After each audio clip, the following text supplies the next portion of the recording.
BYU at Boise State. This is Vegas Runner's one and only best bet, or one and only video best bet of the week. Who do you like and why? I really like the road team in this one, BYU.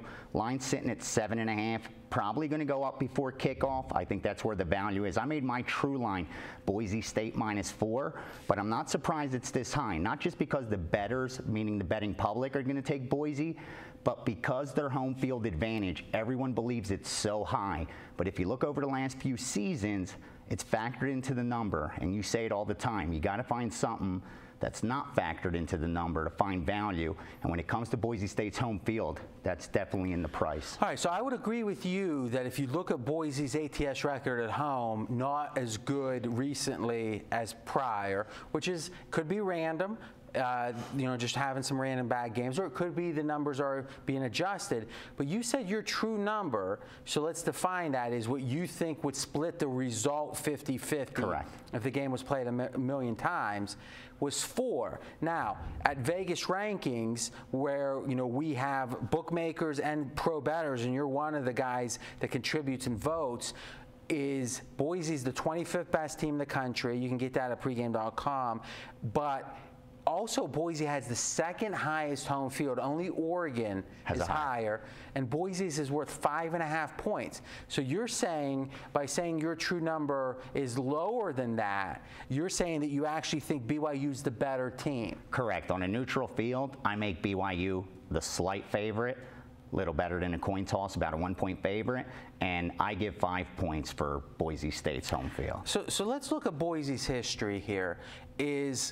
If you would have went back to the first BCS year, when the BCS started in regards to the championship game and everything, and all you had done is play Boise blind every game, not every game that doesn't end on, not every game except Thursday games, not every game except when a left-handed quarterback started, every game, you would have won over 60% of your bets blind over a decade, much more in a decade. Now that's amazing. Is that a situation where couldn't the case be made they're perpetually underrated, and that they actually are very mindful of covering the number, which when you're laying the big numbers like they are is a part of it? Well, both parts. I think for a while they were undervalued because they were that second-tier team. I mean, let's tell it like it is, the non-BCS school that always tried to crash the party. But because they knew they had to overperform to get up in the ratings, up in the rankings, they used to go for style points, but you have to have the team to be able to do it. And this season, Boise just doesn't have that. All right, what's the most important handicapping factor we haven't discussed about this game? I think the matchup favors BYU, meaning the way these two teams match up. BYU's just so loaded on both sides of the ball, but when you look, they have one of the best running back by committee cores. They have a great set of wide receivers, and they have a quarterback who's experienced and 16th in efficiency last season, and they're going up against a Boise team whose the weak link is that front seven. So they'll be able to run, and that'll be able to set up the pass for them. So this is a bad matchup for Boise. And don't forget, they have new offensive coordinator, new defensive coordinators, and a bunch of new assistant coaches. This team is not going to be the same in 2012 that they were the last few seasons. All right, we've talked it through. Let's make it official.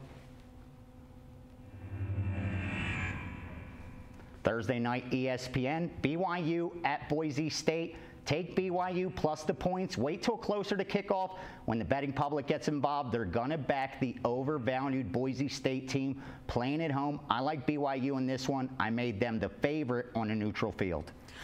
I tell you, your football season, we don't do a lot of this on the videos. We don't say, oh, someone's 5-2 and all that stuff. But when someone is so hot that you really know that they're zeroed in, I think it's informational for us to make people aware of it. Your football season's been amazing. Give us the 20-second highlight. Yeah, the truth is it was the preparation for this season because of all these things. So what you're saying is the truth is your hard work. That's exactly what it is. And lining up the correct sources, you know what I mean? And it's not just like it's one thing's carrying the rest, where you're hot in NFL and that it doesn't matter if you're cold in college football. You've done well enough in the NFL to overcome that. For me, I've beaten the CFL, Canadian, I've beaten college football, and I've beaten NFL. And it's a sample size since the preseason of just about 100 wagers, and I'm around 65%. It's been like that from the start, and that's still where I'm at. All right, very impressive. And if anyone likes hot cappers, well, you know, can't do much better. All right, guys, we got even more videos coming up. You can get them all at pregame.tv.